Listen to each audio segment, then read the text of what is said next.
This is lecture 18. In last lecture, we have discussed what is root locus. Today, we will show some basic rules for sketching that root locus. So here, I'll be pointing out 7 rules. By applying those rules, you can easily draw that root locus whenever one open loop transfer function is given to you. So the first rule is that number of branches. So number of branches.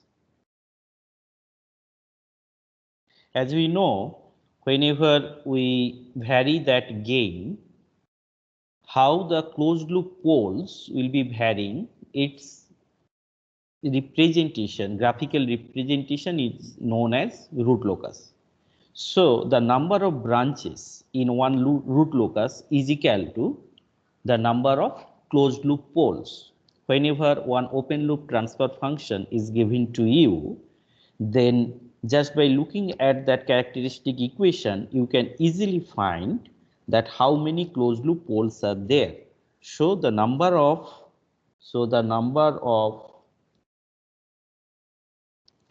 branches,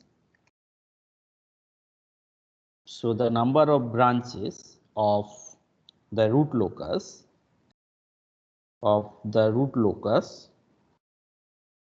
equals to the number of closed loop poles.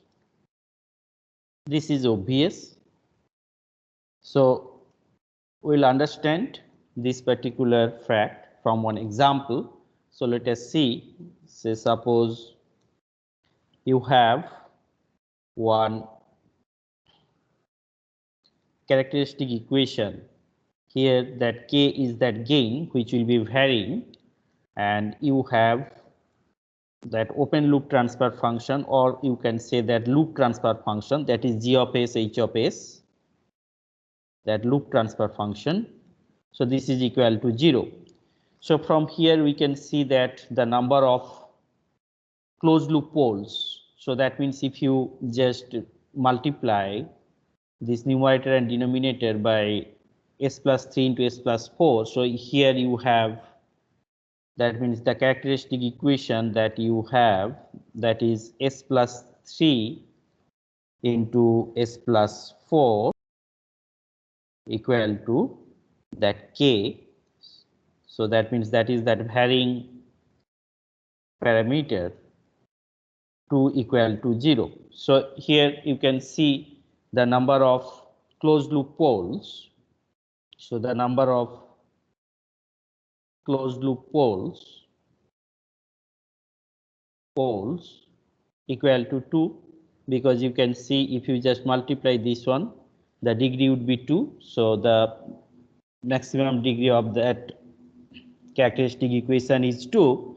So the number of branches in a loop locus is equal to the number of closed loop poles 2. So in this particular case, the number of branches equal to 2. So now another interesting point we can understand from here, that means whenever this k varies, so we have considered that negative feedback case here, that means k will be varying in positive side 0 to infinity. So now the question is, whenever k is equal to 0, what would be the locations of that closed loop poles, and when k equal to infinity, what would be that location?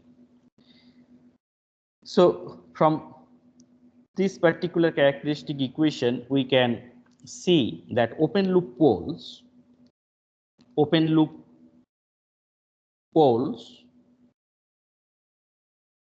so two open loop poles are there. One is at -3 and another one is at -4.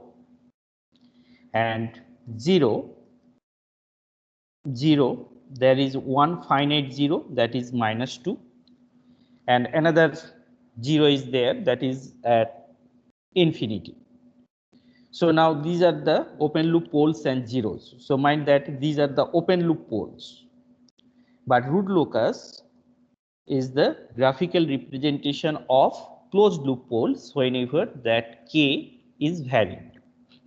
So here we are interested in to see what would be the location of the closed loop poles whenever K equal to 0 and K equal to infinity, because this K is varying from 0 to infinity. So if you just look at that characteristic equation, so whenever K equal to 0, whenever K equal to 0, then you can see that this term would be equal to 0. So you have s plus 3 into s plus 4 equal to 0. So that means s equal to minus 3 and s equal to minus 4. These are the two solutions. These are the two closed loop poles when K equal to 0. So that means here we can write that when K equal to 0, s equal to minus 3, s equal to minus 3 and s equal to minus 4 are two roots of the characteristic equation. That means these are the two poles of the closed loop system. So it is very interesting, when K equal to 0, actually that root locus starts from the open loop poles. Now let us see whenever K equal to infinity. So we can represent this particular characteristic equation. So this characteristic equation in this particular form that I am going to write. So if we divide by K, that is 1 by K equal to s plus 2 divided by s plus 3 to s plus 4 equal to 0. So now we can divide this particular term, numerator and denominator, by s square. So if we divide that one, what we get, that is 1 by s plus 2 by s square, and here we have 1 by s plus 3 by s square, and here we have 1 by s and 4 by s square equal to 0. So now when K equal to infinity, K tends to infinity, so this particular term would be equal to 0. And now we can see that. So that means this term would be equal to 0. So now you can see that what would be the value of s whenever this particular equation is satisfied, characteristic equation, that is s equal to minus 2. So what is that s equal to minus 2? That is actually that open loop 0. So it is very interesting that whenever K tends to infinity, that root locus, that particular branch, tends to or approaches to the open loop 0. Again, repeating, when K equal to 0, so then you can see that this characteristic equation is satisfied at s equal to minus 3 and s equal to minus 4. So that s equal to minus 3 and minus 4, they are actually the open loop poles. So when K equal to 0, the open loop poles are actually the closed loop poles. Now when K tends to infinity, we have seen that means this term. So this equation we get just rewriting this characteristic equation. Now we can see that the first term is coming equal to 0 and this term should be equal to 0, so that this particular equation would be satisfied. So now when K tends to infinity, at s equal to minus 2, this characteristic equation is satisfied. And what is that minus 2? That minus 2 is the open loop 0. Another interesting thing is, if we look at this particular expression, so this expression we get just rewriting the characteristic equation. Now, if s equal to infinity, then you can see that this term again it would be equal to 0, and this is 0, and you can see that at s equal to infinity, this particular, so here I think there is a mistake here, so that would be 1,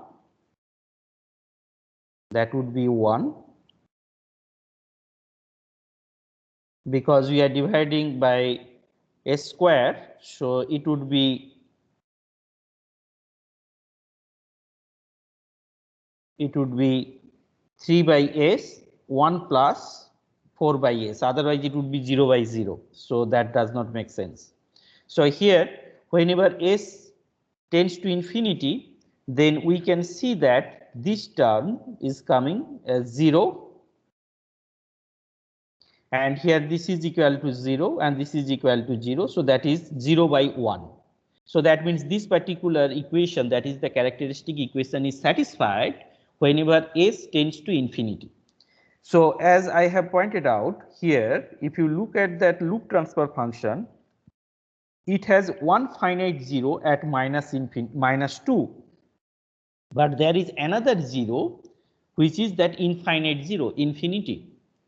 So when k tends to infinity, then that root locus approaches to the zeros of the open loop plant, because here the two zeros are there. One is that finite 0 minus 2 and another one is infinite 0 infinity, and from this particular expression we have shown that when k is tending to infinity, then that when k tends to infinity, then s equal to minus 2 is a root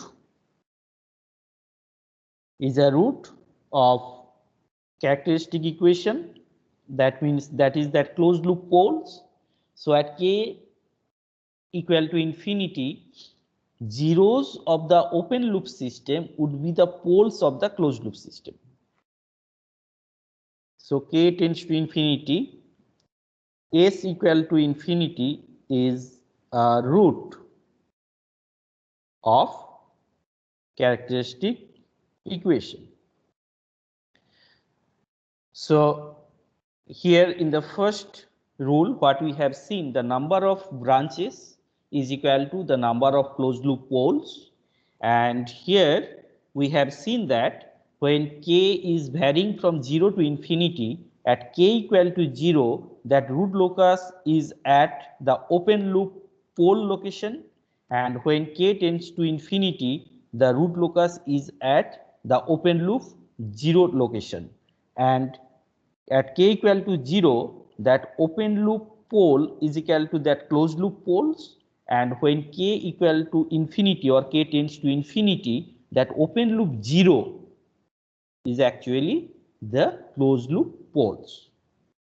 So this is very interesting result. And now the second thing is the symmetry. The second rule is symmetry. So this is very easy to understand. The reason is, what we have discussed so far, we have seen that closed loop characteristic equation, that polynomial is with all real coefficient.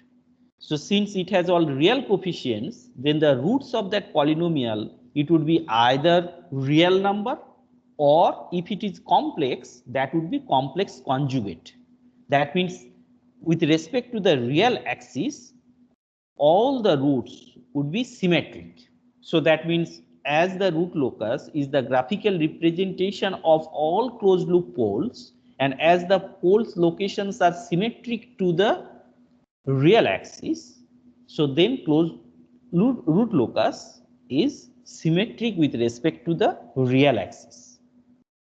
So that means the root locus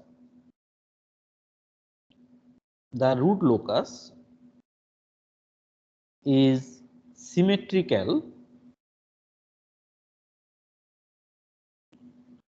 about the real axis. So real axis, because whenever we draw root locus, we draw it in S-plane. It has that real axis and imaginary axis. So since the polynomial, so polynomial means here the characteristic polynomial is a real coefficient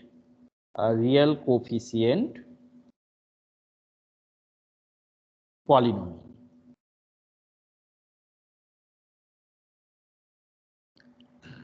So root locus, whenever we sketch root locus, so this thing we should keep in our mind. That means it is always symmetric with respect to that real axis. So let us see what is the third rule. That is that real axis segment.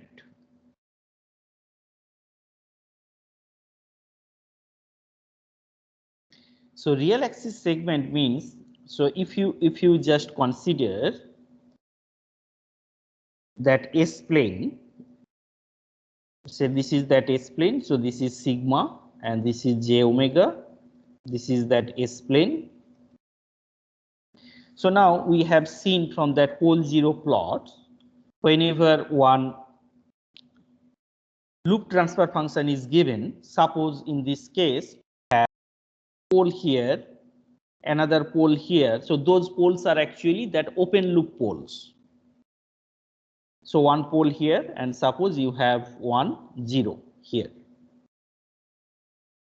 So now the point is, whenever k is varied from 0 to infinity, then we have just discussed now that root locus will start from when k equal to 0.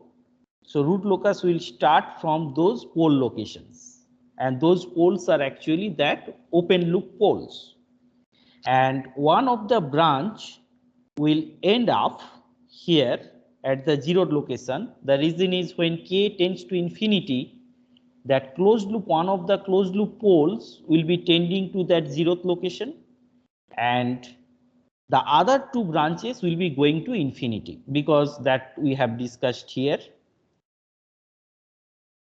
So in this particular case, as we have taken only one finite 0, so one of the branches will end up at this particular finite 0th location. The other two branches will go to infinity.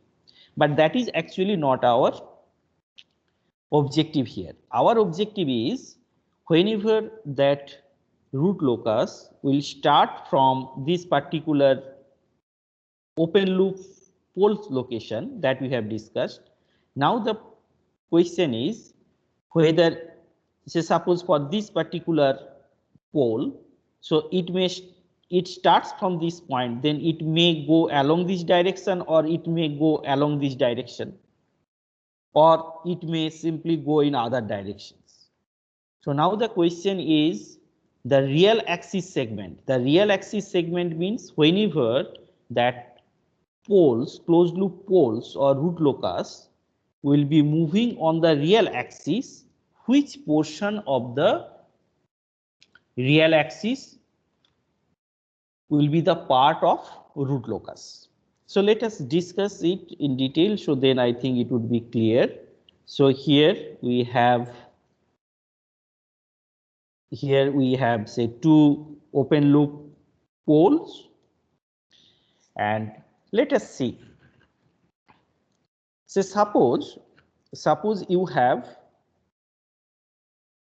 one pole here, another pole here, or you have 1 0 here, another 0 here. So these all are the complex conjugate poles and zeros. So now if this particular portion of the real axis belongs to the root locus, that means when k is varied from 0 to infinity, that closed loop poles will be here in this particular branch. So then our objective is, which portion of the or which segment of the real axis would belong to the root locus. So now if we just consider a point here, or if we consider a point here, then let us see what would be the contribution of complex conjugate poles and zeros. Contribution of complex conjugate poles zeros means what? We have seen that angle contribution, that means a particular point would satisfy the characteristic equation whenever g of s, h of s would be equal to 2k plus 1, 180 degree. That thing we have seen in last lecture. So this particular condition needs to be satisfied. So here if we take that k equal to 0, so that means 180 degree. So and also we have discussed whenever that angle condition is satisfied, then always we can find one gain for which that k would be equal to 1 by that mode of gs of hs. So that thing we have discussed in last lecture. So now we are interested in to see, that means what would be the angle contribution, what would be the angle contribution whenever we have that complex conjugate poles and zeros. So let us see. So this is one complex conjugate poles, and suppose we have taken this particular point. And if we say that, so this is that s equal to s1, this is that point in the root locus, and that is on the real axis. Then we can see that this is that 0 reference line. So this is that angle contribution, and here you can see that this is that contribution, because these are the two vectors.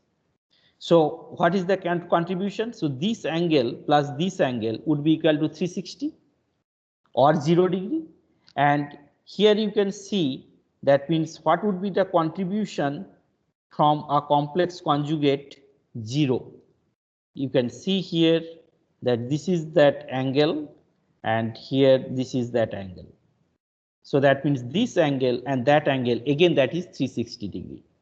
So if you take any point on the real axis, the contribution of the angle contribution of the complex conjugate poles or 0, it would be always 360 degree or 0 degree.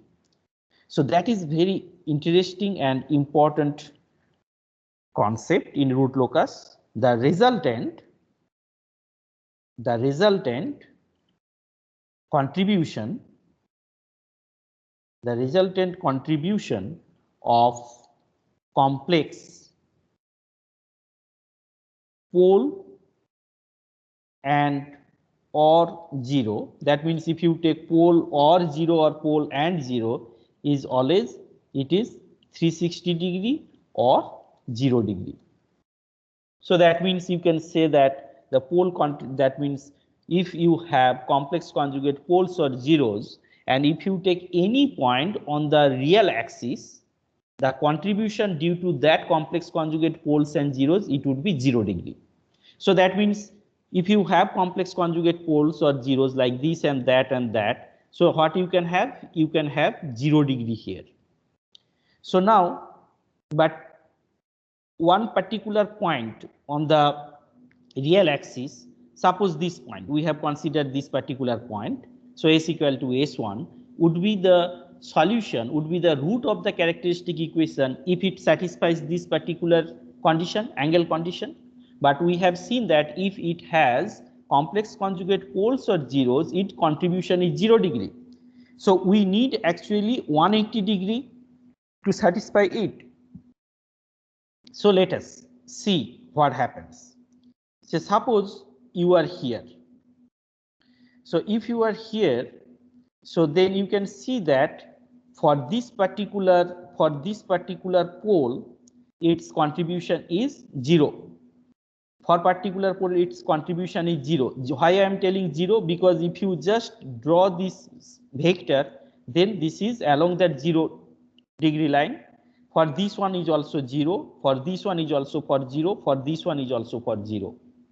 So that means here you are getting 0 degree equal to 180. That means if you take any point in this particular segment, that means from this particular pole location to plus infinity, always you will be having 0 degree here. That means it does not satisfy this equation. So this particular segment does not belong to root locus. So let us see what happens if we consider from this particular segment to this segment. So if you take this particular point here, due to complex conjugate poles is zeros, it is coming 0. Now, if you take any point inside this range, then what you can see that, suppose this is that point, then for this particular pole, you have contribution 180 degree. For this one, you have 0 degree. So that means, and for this one, this is 0, and for this one, this is 0. So that means if you take any point inside this particular branch, that means if any point on this particular real segment here, then you can see that it is satisfying this particular angle condition. That means for this particular pole, it is contributing 180 degree, and the other two poles, this pole, that pole, and this 0, they are contributing 0 degree. So we have seen that from here to here, this particular portion belongs to the root locus. The reason is it satisfies this angle condition. So let us see here. So now if we just consider this particular segment from here, from this particular pole location to this location, then what happens? Suppose you have a point here. So if you have a point here, then you can see that for this particular pole, it is 180 degree, and for this pole, again it is 180 degree. So it becomes 360 degree. And for this one, it is coming 0 degree, and for this one, it is coming 0 degree. So that is 360 degree equal to 180 degree. That means it does not satisfy it. Similarly, if you look at here in this particular segment, then you can see that if there is a point here, then for this one, this is 180 degree. For this one, this is 0 degree. And for this one, it is 180 degree. That means 360 degree plus. For this one, it is 180 degree. That means it satisfies this particular condition. So interestingly, we have seen that this particular segment again belongs to the root locus. But if you look at here, this particular segment, that means from this location to minus infinity, you will see that this particular portion again does not belong to the root locus because it does not satisfy the angle condition. So what interesting thing we have seen, how to know that which portion of the real axis belongs to the root locus. Mathematically, the portion that satisfies this angle criteria, that belongs to the root locus. But here we have seen that this is one pole location, this is another pole location, this is another pole location, this is the 0 location. So if you start counting from here, you can see that this is 1, this is 2, this is 3, this is 4. I have started counting from this side. Now, if you are here, and if you look on the right, how many poles or zeros are there? 1. That means odd number. If you come here, so how many poles and zeros are here on the right hand side? 2. So even number. If you come here, how many poles and zeros are there? 3. That means odd number. So that means the portion of that real axis would belong to the root locus if you look to that right, and if the number of pole and zeros is that odd number, then only that portion would belong to the root locus. So let us write And then I think you understand this very important thing that on the real axis, for k greater than 0, because we are discussing that positive k, the root locus exists. So again, it is on the real axis. We are actually discussing which segment of the real axis belongs to the root locus. That means which segment of the real axis satisfies this angle criteria. So that thing we have discussed in detail here. Exists to the left of an odd to the left of an odd number of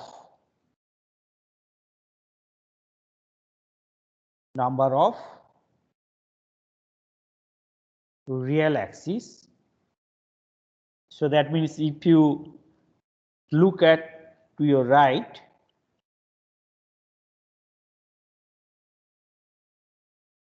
finite open loop poles and or finite open loop zeros. So this is very important in root locus. So here two things you can see. This is that finite. So on the real axis for k greater than 0, the root locus exists to the left of an odd number of real axis finite open loop poles and or finite open loop zeros. So here you can see that you may ask, if we have some complex conjugate poles and zeros, then what to do? So first of all, we have discussed, if you have complex conjugate poles and zeros, its contribution is 0 whenever you are on the real axis. So which portion of the real axis belongs to that root locus? In that case, complex conjugate pole zeros contribution is 0 there. So now here we have seen that you have a pole here, you have another pole here, you have here another pole and 1 0. So these all are finite poles and zeros. According to this statement, the root locus exists to the left of an odd number. So this is 1. So left to this odd number means this portion. Now if you come here, now you can see on the right you have two numbers. So that is not odd. So that means this portion does not belongs to that root locus. But if you come here, you can see that this particular portion again belongs to the root locus, because if you are here,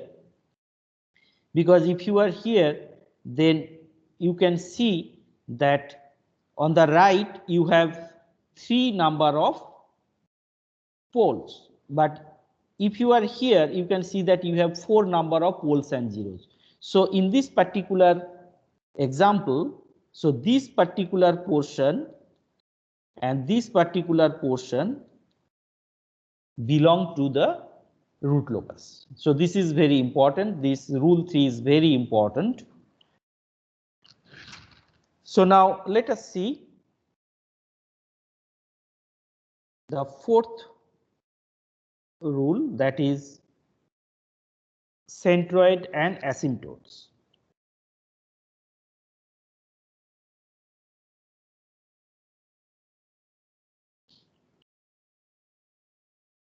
What is that, centroid and asymptotes? So in the first example, in last lecture what we have discussed, we have taken one example and we have calculated the location of that poles whenever k varies. We found that at a particular point, those poles become complex conjugate. That means they just diverge from that real axis.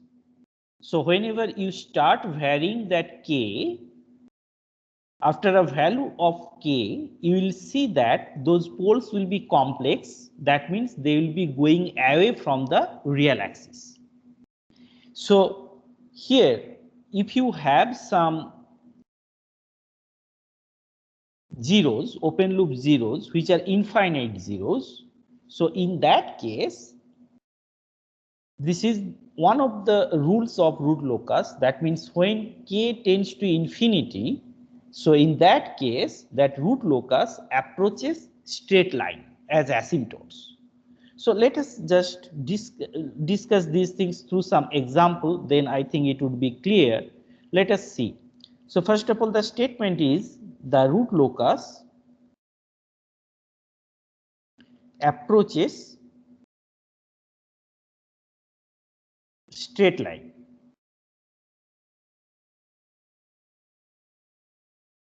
As asymptotes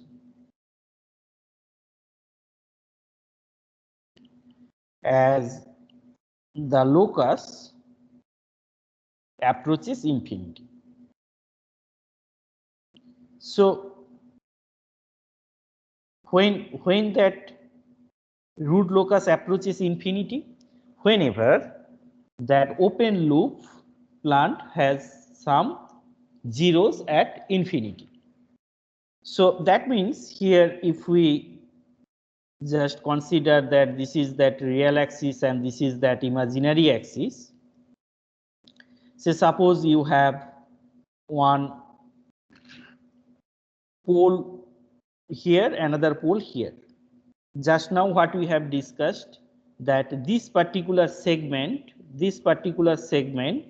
would be the part of the root locus. The reason is, if you are here, you can see that on the right you have only one pole, that means odd number. Or on the other way, if you just start coming from this particular side, then you can see that on the right you have odd number of poles, but if you are here, then you can see that you have two. So that means this portion does not belong to the root locus. So this particular portion belongs to the root locus.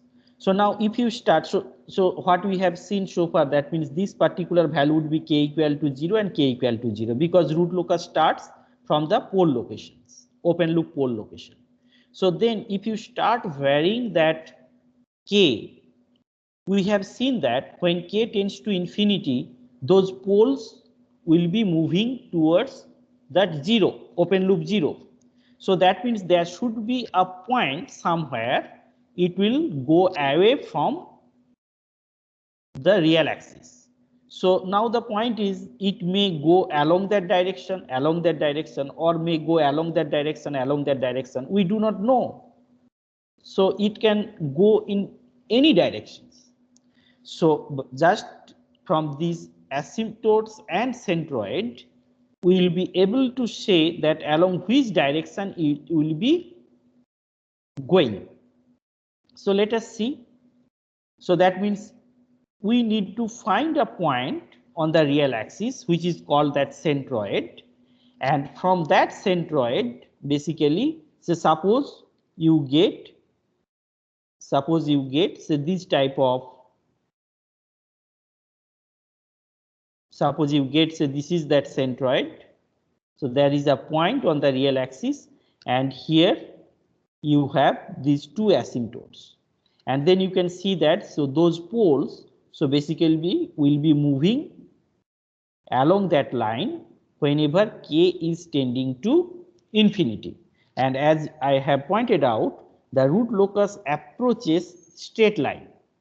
So we are actually sketching that root locus because we want to get that qualitative locations of that roots, and when k is tending to infinity, this particular root locus follows that straight line.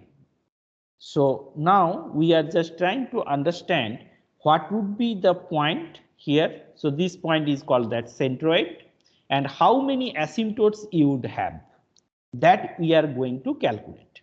So there is a formula that is called that real axis intercept, the real axis intercept. So that means this particular point, so which is denoted as sigma, that is that summation of finite poles minus summation of finite zeros. That means if there is an infinite zeros, we are not going to consider, and then the number of finite poles minus number of finite zeros. So this is that formula. And what is that angle of asymptote? So those are, so here if we, for this particular example, you can see that, so those angles are 90 degree or 270 degree, whatever you can say. So what would be that angle? Because if we get that particular point, if we get this particular point, and if we know that angle, so then we can easily draw what would be the asymptotes. So that's why what would be the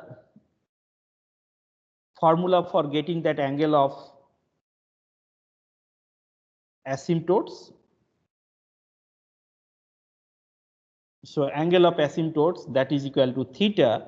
So that is equal to 2k plus 1 into phi divided by the number of finite poles minus number of finite zeros.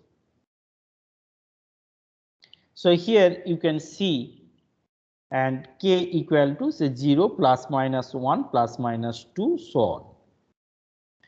Here you can see that when these particular asymptotes, the concept of asymptotes comes into the picture, it is clear that it comes into the picture whenever k is tending to infinity and those asymptotes will be going to infinity. That means we are trying to understand at very large value of k, what would be the qualitative locus of the closed loop poles. So it happens whenever there exists some zeros, open loop zeros at infinity. So that means this particular concept would work whenever, so it is needed, so those formulas are needed when some zeros are at infinity. And whenever some zeros are at infinity, so it means, so particular case, if you see this example, that here there is a 0 at infinity, and whenever there is a 0 at infinity, you can see how many finite poles are there, 2. How many finite 0 is there, 1.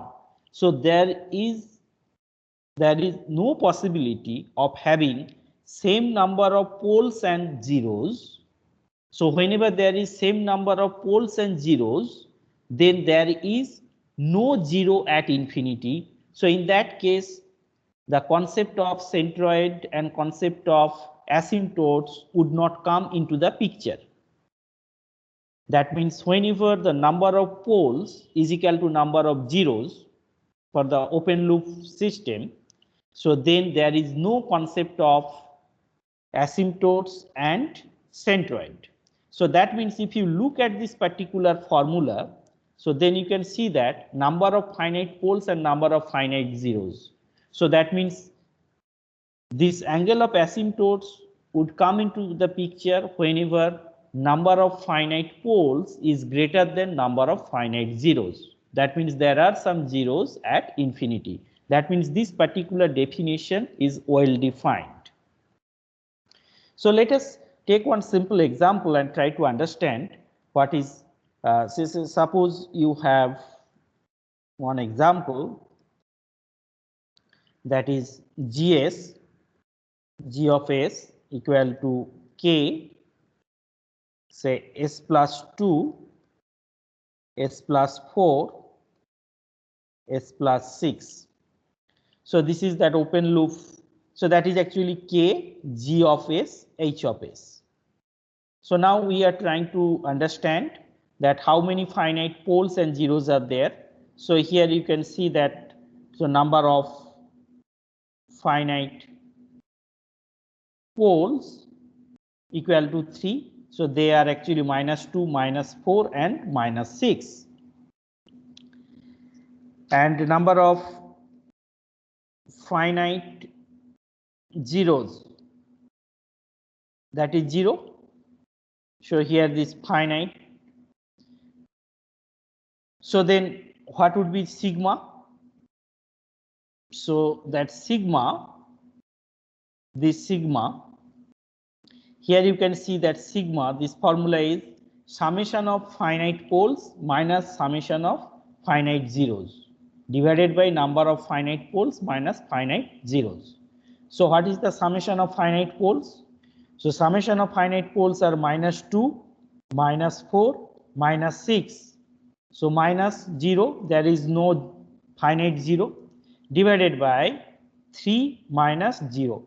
So that is -12 divided by 3, that is equal to -4.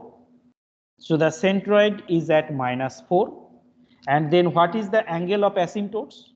So angle of asymptotes is equal to, you can see here, that is 180 degree, k equal to 0 if we take, that is 180 degree divided by 3 minus 0. So that is 180 degree divided by 3 minus 0. So that is 60 degree. And here you can see if you take plus 1, so that is 3 into 60 degree, that is you have 180 degree. And again, if you take k equal to 2, k equal to 2 here, so that would be no, k equal to 0, that is 60 degree, k equal to 2. If we take k equal to 2, that is 5, that is 300 degree. So like that. So here, if we just draw the root locus, that means if we draw that only,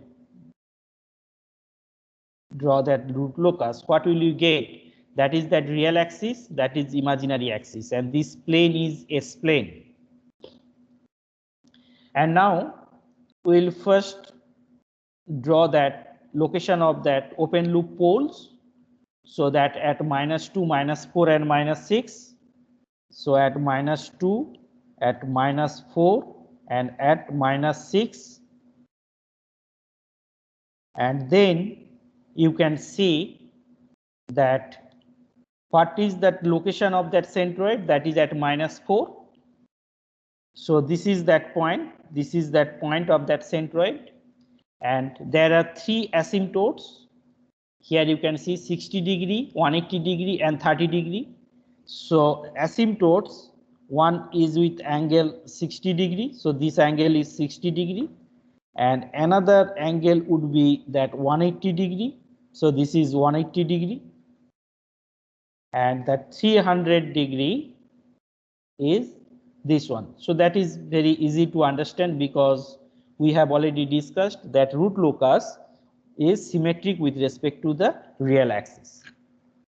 So applying this particular rule, that fourth rule, we found this part of that root locus. That means this is that centroid, and there are 3 asymptotes. And if you apply this particular rule, that means rule 3, which part of that real axis are, in the root locus.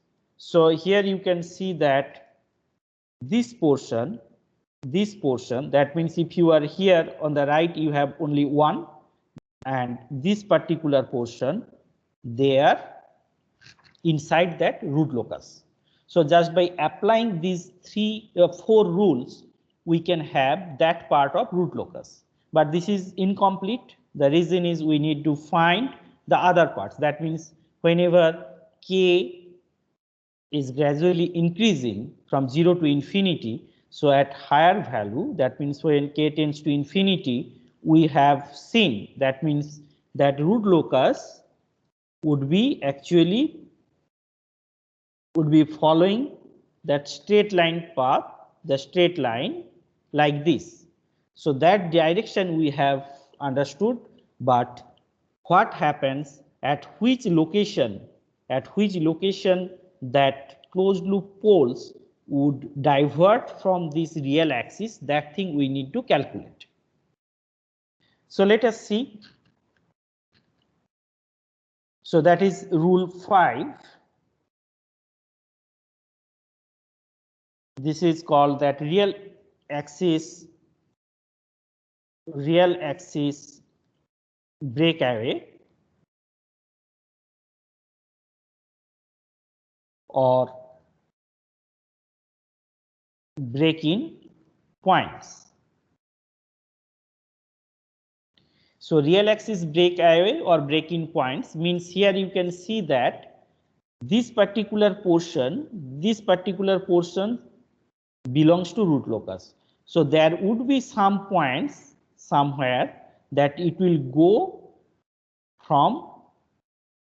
away from real axis. So we are interested in to find what would be that point. So that point is called that breakaway point. So there is a formula and there is a trick for finding that breakaway point. We know that the characteristic equation is 1 plus k g of s h of s equal to 0.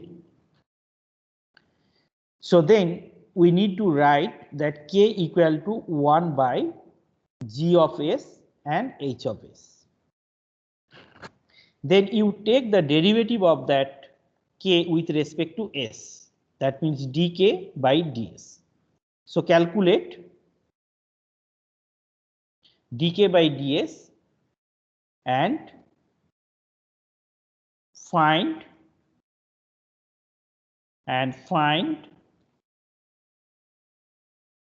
the value of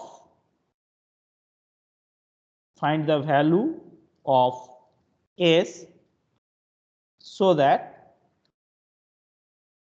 dk by ds equal to 0. So that value is actually that breakaway point or break-in point. So let us see, just take one example. So suppose we have one characteristic equation like 1 plus, so this is one example, that is 1 plus k s minus 3 into s minus 5 divided by s plus 1 divided by s plus 2. So if this is that characteristic equation, then as we have discussed now, we need to write that k s minus 3 s minus 5 divided by s plus 1 s plus 2 equal to minus 1, and then what would be k? So that k equal to minus s square plus 3s plus 2 divided by that s square minus 8s plus 15. So then we need to take the derivative of that k with respect to s. So if we take derivative, then what you would get, that is